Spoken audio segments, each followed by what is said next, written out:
მოგესალმებით, დღეს ჩვენ მოგიმზადებთ ტრადიციულ ჩინურ კერძ კუნგ-პაოს, რომელიც შეგიძლიათ სხვადასხვანაირად, ანუ სხვადასხვა ხორცით მომზადოთ, როგორც აქონლის ხორცით, ასევე ღორის ხორცით, ასევე ქათმის ხორცით.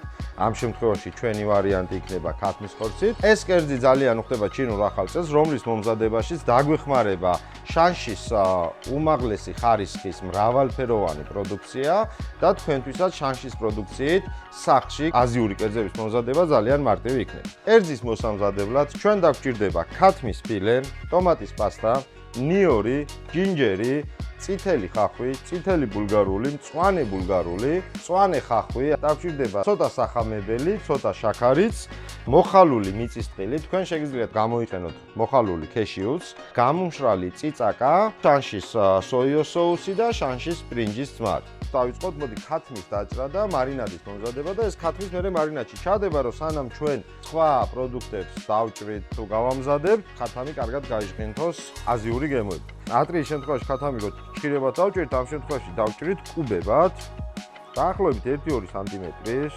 სანამ ქათამი დავჭერით და დავასვენოთ, გავაკეთოთ მარინადი ქათმისთვის. დაგვჭირდება შანშის სოიოს соуსი და ასევე მინდა აღვნიშნო, რომ შანშს აქვს ბევრი სხვადასხვა უგემრიელესი соуსები და შეგიძლიათ გამოიყენოთ ნებისმიერი კერძის მომზადების დროს. ჩვენ შემთხვევაში გამოვიყენებთ თეთრ ღვინოს მარინადისთვის, დაახლოებით 2 სუფრის კოვზი, ესეც 1 ჩაის კოვზი სახამებელი და 1 სუფრის კოვზი ზეთი. ჩვენ შემთხვევაში ვიხმართ მიწის თხილის ზეთს. ამ მიღებულ მასას კარგად მოვურევთ, რომ კარგად გაიხსნას ეს ყველა პროდუქტი ერთმანეთში. მოკლედ ქათმის მარინადი მზად არის და შეგვიძლია ხა ეს ქათამი, ჩვენი კუბებად დაჭრილი ქათამი კარგად მოვათავსოთ შიგნით. დავიწყოთ ახლა ბოსტნეულის დაშრა, დაგვჭირდება წითელი ხახვი. ამ შემთხვევაში ძალიან პატარებად უკვე აღარ ჭრით. ნიორი, ჯინჯერი. როგორც ვთქვით, ჯინჯერი არის ძალიან პოპულარული ინგრედიენტი. წითელ ბულგარს დავჭრით კუბიკებად.